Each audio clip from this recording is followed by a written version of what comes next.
Hello student, कैसे हैं आप सभी। आई होप आप सभी अच्छे होंगे। स्वागत है आप सभी का मेरे चैनल कॉमर्स हंट पर। स्टूडेंट, आज के लेक्चर में हम स्टार्ट करने वाले हैं चैप्टर नंबर 9 जो कि है फाइनेंशियल मैनेजमेंट, और उसका एक मोस्ट इम्पोर्टेंट टॉपिक हम डिस्कस करने वाले हैं in detail, that is financial planning. मतलब आज के लेक्चर में हम डिटेल में बात करेंगे फाइनेंशियल प्लानिंग के बारे में कि जो फाइनेंशियल प्लानिंग है वो क्या है, ठीक है, और इसका क्या कॉन्सेप्ट है, क्या फीचर्स हैं, और ऐसे कौन कौन से एस्पेक्ट हैं जिसे हम फाइनेंशियल प्लानिंग में इंक्लूड करते हैं। तो स्टूडेंट स्टार्ट करते हैं। तो ये फाइनेंशियल प्लानिंग है वो क्या है। स्टूडेंट, आपने है ना क्लास 12th में एक चैप्टर पढ़ा था रिगार्डिंग प्लानिंग। तो प्लानिंग क्या है, प्लान क्या है, प्लानिंग हम क्यों करते हैं और किस लिए करते हैं, ठीक है, ये आपको डिटेल में पता है। अब वही प्लानिंग के कॉन्सेप्ट, ठीक है, अब क्या करना है, फाइनेंशियल मैनेजमेंट में अप्लाई करने हैं। तो क्या होगा, उसे फाइनेंशियल प्लानिंग करने में हेल्प मिलेगी। तो स्टूडेंट सबसे पहले डिस्कस करते हैं what is the concept of financial planning and meaning of financial planning. Financial planning means deciding in advance how much to spend. मतलब जो फाइनेंशियल प्लानिंग है वो सबसे पहले हमें क्या बताता है, deciding in advance how much to spend. मतलब एडवांस में डिसाइड करना है कि हमें फ्यूचर में कितना स्पेंड करना है, on what to spend according to the fund at your disposal, और कितना करना है, एंड व्हाट टू स्पेंड मतलब कितना करना है according to the fund at your disposal, मतलब जो फंड है उसमें कितना मेंटेन है फाइनेंस। तो फाइनेंशियल प्लानिंग में हम क्या करते हैं, on the basis of past data, ठीक है, इन प्रेजेंट फ्यूचर के लिए क्या करते हैं, प्लानिंग करते हैं। और फाइनेंशियल प्लानिंग की बात चल रही है तो हम इसमें प्लानिंग करेंगे regarding a finance. In the words of Gerstenberg, ठीक है, गैरेस्टनबर्ग ने क्या किया है, फाइनेंशियल प्लानिंग के रिगार्डिंग कुछ अपने व्यूज़ दिए हैं, कुछ वर्ड्स दिए हैं। अब ये वर्ड्स क्या हैं, इसे वन बाय वन डिस्कस करते हैं। First point is determination of amount of finance needed by an enterprise to carry out its operation smoothly।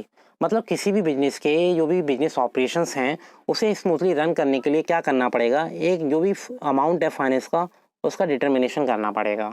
Clear. Now the next point is determination of sources of finance that the pattern of security to show. और दूसरा क्या होगा, जो sources of finance है उसका proper तरीके से determination करना पड़ेगा। मतलब जो सोर्सेज ऑफ फाइनेंस है उसमें ओनर्स फंड का पोर्शन ज़्यादा है या बोरोड फंड का पोर्शन ज़्यादा है, या मान लो कोई भी प्रोजेक्ट स्टार्ट करना है तो कौन सा सोर्स ऑफ फाइनेंस बेस्ट रहेगा। इसके बाद जो नेक्स्ट पॉइंट है जिसे इंक्लूड किया है that is determination of suitable policies for proper utilization and administration of fund. ठीक है, मतलब क्या है, प्रॉपर तरीके से क्या करना है, जो पॉलिसीज हैं उनका प्रॉपर यूटिलाइजेशन करना है, और साथ ही साथ उसका एडमिनिस्ट्रेशन करना है। जो भी स्पेसिफिक टाइप ऑफ फंड है उसे किस तरीके से ऑब्जर्व करना है और उसका एडमिनिस्ट्रेशन करना है। तो ये 3 पॉइंट बताए हैं, ठीक है, गैस्टनबर्ग ने। अब इन्होंने क्या किया है, इन्हीं 3 पॉइंट के बारे में डिटेल में एक्सप्लेनेशन और दी है। तो स्टूडेंट इससे भी देख लेते हैं। ये 3 पॉइंट आपको नजर आ रहे हैं। फर्स्ट क्या है, the financial planning begin with determination of total capital requirement. मतलब जब भी फाइनेंशियल प्लानिंग की जाएगी तो उसमें क्या होगा, एक सफिशिएंट अमाउंट ऑफ कैपिटल की नीड पड़ेगी जिसे हम बोलते हैं total capital requirement. For this the finance manager to the sale forecast and if the future prospectus appear to be bright and expect increase in sales then the firm need to increase its production capacity. जो finance manager है वो क्या करता है, sales forecast करता है, और उस सेल्स फोरकास्ट के बेस पर क्या करता है, वो ये ऑब्जर्व करता है कि फ्यूचर में क्या है, मतलब किस तरीके की एक्सपेक्टेशन है, क्या जो बिजनेस का फ्यूचर है वो ब्राइट है, और दूसरा जो एक्सपेक्टेशन है सेल्स की वो इंक्रीज होंगी। तो उसके रिगार्डिंग वो क्या करता है, जो भी प्रोडक्शन है उसे इंक्रीज कर देता है। ठीक है, जिससे क्या होगा, more requirement of long term fund, जिससे जो लॉन्ग टर्म फंड है उसके रिक्वायरमेंट फुलफिल हो जाएंगे। Higher level of production and increase in sales will require higher fixes और higher fixed as well as working capital. और मतलब इन सभी प्रोडक्शन को कंप्लीट करने के लिए या सेल्स को इंक्रीज करने के लिए क्या होगा, फिक्स के साथ साथ वर्किंग कैपिटल की भी नीड पड़ेगी, क्योंकि आपको पता है ये कैपिटल ऐसी हैं जो डे टू डे रिक्वायरमेंट्स को मीट आउट करने में हेल्प करती हैं, दैट इज वर्किंग कैपिटल। इसके बाद जो नेक्स्ट पॉइंट है और most important point in financial planning that is after estimating the requirement of fund, जब एक बार मतलब फंड का रिक्वायरमेंट का एस्टिमेशन कर लिया तो जो नेक्स्ट स्टेप आता है under financial planning that is deciding how to raise this finance. मतलब जो फाइनेंस है उसे कैसे रेज करना है और कितना करना है, या कौन सा सोर्स ऑफ फाइनेंस को सेलेक्ट करना है। फाइनेंस में भी internally generated by the business और कैपिटल में have to raise from external sources such as equity shares, preference shares, debentures, loan etcetera. तो मतलब स्टूडेंट दो तरीके के सोर्सेज होते हैं, एक तो ओनर्स ओन फंड होते हैं, दूसरा बोरोड फंड होते हैं। ओन फंड में आते हैं जो भी इक्विटी शेयर्स होते हैं, ठीक है, जो भी प्रेफरेंस शेयर्स होते हैं, या रिटेन अर्निंग है, या एडीआर, जीडीआर या आईडीआर हैं, ये सब इसमें आ जाते हैं। पर जो बोरोड फंड है उसमें आते हैं डिवेंचर्स, बॉन्ड्स, ठीक है, लोन्स आ जाते हैं, या जो कमर्शियल सिक्योरिटी हैं ये इसमें आ जाते हैं। तो इन दोनों सोर्सेज में से कौन सा सिलेक्शन बेस्ट रहेगा उसका सिलेक्शन करना क्या है, किया जाता है under financial planning. And next point is इसके बारे में डिस्कस करते हैं। Financial planning is broader in scope as it does not end by raising estimation finance. मतलब क्या है, फाइनेंस को रेज करना ही फाइनेंशियल प्लानिंग नहीं है, क्योंकि ये एक बिगर कॉन्सेप्ट है फाइनेंशियल प्लानिंग, ठीक है। It includes long term investment decision. इसमें क्या किया जाता है, शॉर्ट टर्म इन्वेस्टमेंट डिसीजन के साथ साथ लॉन्ग टर्म इन्वेस्टमेंट डिसीजन भी इंक्लूड किए जाते हैं। In financial planning, finance manager analyze various investment plan and select the most appropriate। मतलब मान लो जो फाइनेंस मैनेजर के सामने डिफरेंट प्लान है, प्लान ए है, प्लान बी है, प्लान सी है, तो इन तीनों प्लान में से कौन सा बेस्ट प्लान उसे सिलेक्ट करना है और मोस्ट अप्रोप्रिएट प्लान सेलेक्ट करना है। Finance manager make short term planning of short term finance that is called budget. और फाइनेंस मैनेजर क्या करता है, शॉर्ट टर्म क्या करता है, फाइनेंशियल प्लान करता है, जिसे नाम दिया जाता है बजट का, ठीक है। और आपको पता है हर फैमिली में एक specific type of budget maintain किया जाता है, जो भी डे टू डे रिक्वायरमेंट्स हैं उन्हें मीट आउट करने के लिए और फ्यूचर नीड्स को मीट आउट करने के लिए। अब स्टूडेंट डिस्कस करते हैं what are the objectives of financial planning. मतलब फाइनेंशियल प्लानिंग के डिफरेंट ऑब्जेक्टिव्स हैं, ठीक है। Financial planning is done to achieve the following objectives. तो फाइनेंशियल प्लानिंग क्यों की जाती है, ठीक है, उसके बारे में डिस्कस करते हैं। तो फर्स्ट ऑब्जेक्टिव है to ensure availability of fund whenever these are required. मतलब मान लो जब अगर फंड की नीड पड़ रही है या फाइनेंस की नीड है, क्या उस टाइम पर जो अवेलेबिलिटी है फंड की या नहीं है। The main objective of financial planning is that sufficient fund should be available. मतलब क्या है, जो फंड है वो टाइम पर अवेलेबल होना चाहिए, ठीक है, in the company for different purposes such as for purchase of long term assets to meet out day to day expenses. क्योंकि बिजनेस में क्या होता है, कुछ असेट्स होती हैं जिसे परचेस करना होता है, लॉन्ग टर्म असेट्स परचेस करनी होती हैं, या बिजनेस के जो डे टू डे रिक्वायरमेंट्स हैं या एक्सपेंसेस हैं उन्हें मीट आउट करने के लिए फाइनेंशियल प्लानिंग करनी पड़ती है। It ensure timely availability of finance. और फाइनेंस प्लानिंग क्या बताते हैं कि टाइम पर किसी भी फंड का किस तरीके से अरेंजमेंट करना है, इसमें हेल्प करती है फाइनेंशियल प्लानिंग, ठीक है। Along with availability of financial planning also try to specify the sources of finance. और फाइनेंस प्लानिंग हेल्प करती है specific types of sources of finance को सिलेक्ट करने में। इसमें नेक्स्ट ऑब्जेक्टिव है, इसके बारे में और डिस्कस करते हैं। To see that firm does not raise sources unnecessarily. और दूसरा, एक फाइनेंस मैनेजर क्या देखता है कि वो ये देखता है with the help of finance planning कि जो फर्म है वो अननेसेसरीली किसी भी सोर्स को रेज तो नहीं कर रही है। Excess funding is a bad as inadequate or shortage of fund. और मान लो किसी कंपनी के पास एक्सेस फंडिंग है, अच्छा फाइनेंस है, और वो कंपनी के पास एज अ स्टॉक रखा हुआ है, पर कंपनी उसे ना तो कहीं इन्वेस्ट कर रही है ना ही यूज़ कर रही है, तो कहीं ना कहीं क्या है, वो कंपनी के लिए एक क्या है, बैड सिचुएशन बोल सकते हैं, क्योंकि उसका प्रॉपर तरीके से यूज़ नहीं हो रही है और जो मनी है वो ब्लॉकेज हो रही है। If there is a surplus money, financial planning must invest it is in the best possible manner as keeping financial resources ideal is a great loss for an organization।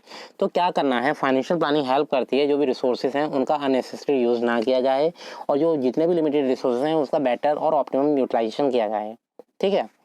Financial planning include both short term as well as a long term planning. तो financial planning में दोनों तरीके की planning को include किया जाता है, short term planning के साथ साथ long term planning. Long term planning focus on capital expenditure plan, whereas short term planning focus on the financial plan that is called budget। तो आपको क्लियर हो जाना चाहिए, जब भी हम लॉन्ग टर्म बजट की बात करेंगे या लॉन्ग टर्म प्लानिंग की बात करेंगे तो उसमें हम इंक्लूड करेंगे कैपिटल एक्सपेंडिचर, ठीक है, मतलब कैपिटल बजटिंग डिसीजन लेंगे इसमें। और दूसरा अगर हम शॉर्ट टर्म प्लानिंग की बात करेंगे तो उसका हम नाम देंगे budget. Budget includes detailed plan of action for a period of 1 year और लेस। बजट बेसिकली क्या बताता है, बजट बताता है तो बजट बेसिकली क्या है, एक ब्लूप्रिंट कह सकते हैं या एक्शन और प्लान कह सकते हैं जो कि 1 ईयर या लेस देन 1 ईयर क्या किए जाते हैं, प्रिपेयर किए जाते हैं।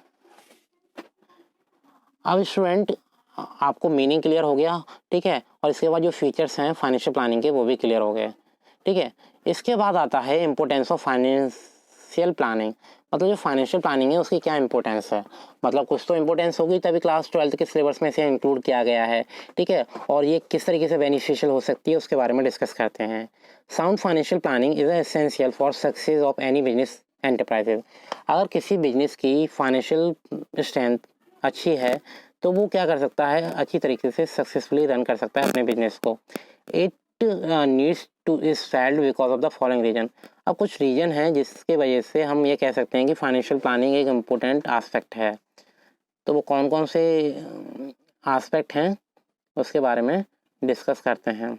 The first important point is make the firm better prepare to face the future. मतलब फर्म अगर बेटर तरीके से फाइनेंशियल प्लानिंग करती है तो कहीं ना कहीं जो भी फ्यूचर में होने वाली रिक्वायरमेंट्स हैं, फ्यूचर में होने वाली डिमांड्स हैं, उन्हें मीट आउट कर पाएंगे।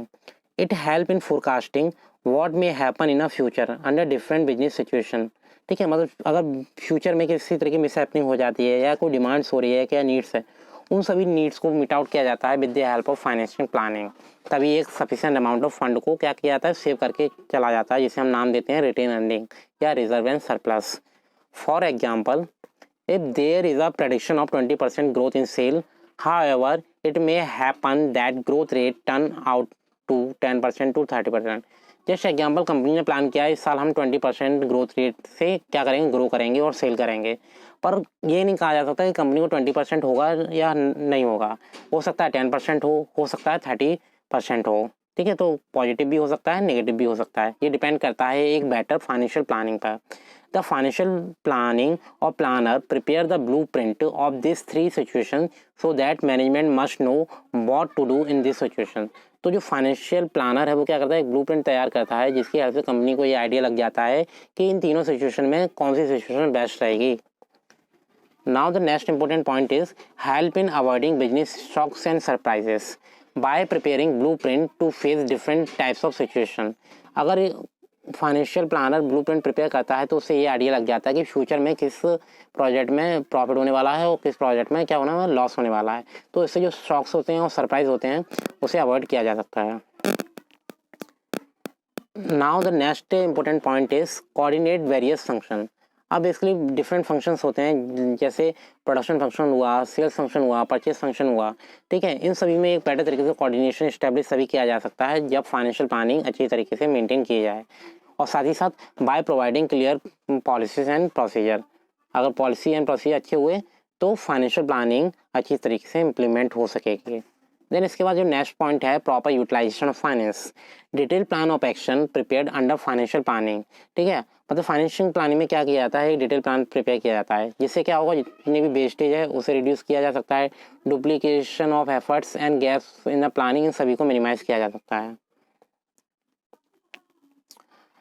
Now link present with future, जैसा कि मैंने आपको बताया था इन पास्ट, ठीक है, on the basis of past, in present, future के लिए क्या किया जाता है, प्लानिंग की जाती है। तो बेसिकली जो फाइनेंशियल प्लानिंग है, ठीक है, वो क्या करती है, वो हेल्प करती है जो भी पास्ट है और फ्यूचर है उन दोनों के बीच में लिंक इस्टेब्लिश करने में। Now the next point is that is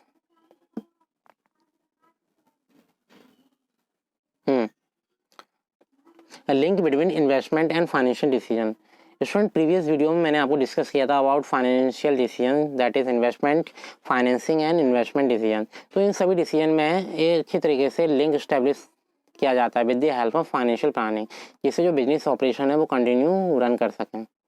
make evaluation of actual performance easier, ठीक है, फाइनेंशियल प्लानिंग हेल्प करती है जो भी एवेल्यूएशन है उसे ईजी करने में, और साथ ही साथ आपको पता है कि हम क्या करते हैं, प्लान बनाते हैं, और जो प्लान के बेसिस पर हम जो भी कर रहे हैं वो क्या है, ये एस्टिमेटेड प्लान है। और लास्ट में उसे क्या किया जाता है, एस्टिमेटेड प्लान को एक्चुअल प्लान से क्या किया जाता है, कंपेयर किया जाता है, ठीक है। और लास्ट में क्या किया जाता है, इनके बीच का जो गैप है और डेविएशन है उसे आइडेंटिफाई किया जाता है। तो इन सभी एक्टिविटीज़ में हेल्प करता है फाइनेंशियल प्लानिंग। तो स्टूडेंट ये रहे इम्पोर्टेंस ऑफ फाइनेंशियल प्लानिंग, जिसे हमने 1 बाय 1 डिस्कस कर दिया। तो आप वीडियो पॉज करके एक बार इन पॉइंट को अच्छे से रीड आउट कर सकते हो और लर्न भी कर सकते हो। अब स्टूडेंट जो नेक्स्ट टॉपिक है दैट इज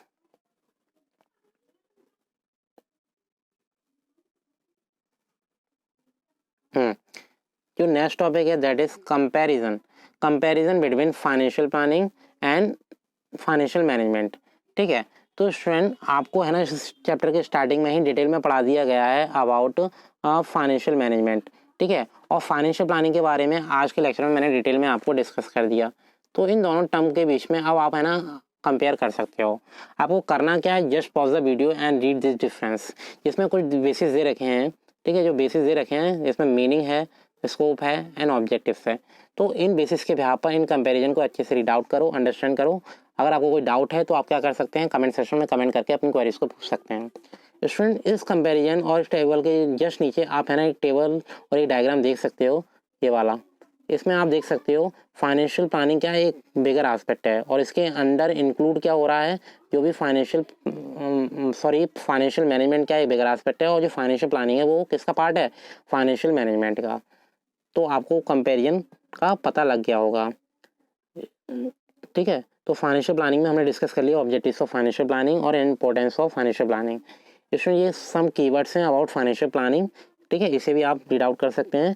और इसके बाद एक केस स्टडी दी रखी है इन डिटेल, इसे अच्छे से रीड आउट करना है, और on the base of this case study certain question दे रखे हैं। इन केसेस को आप क्या करोगे, सॉल्व करोगे अपने अकॉर्डिंग और मैच करोगे लास्ट में।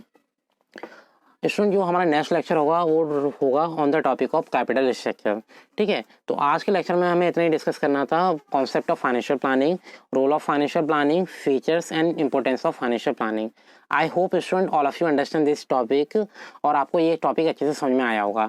If you like the content and explanation of this video, like share and subscribe this video to your friends and relatives. Thank you, bye bye, take care. मिलते हैं new video में new topic के साथ।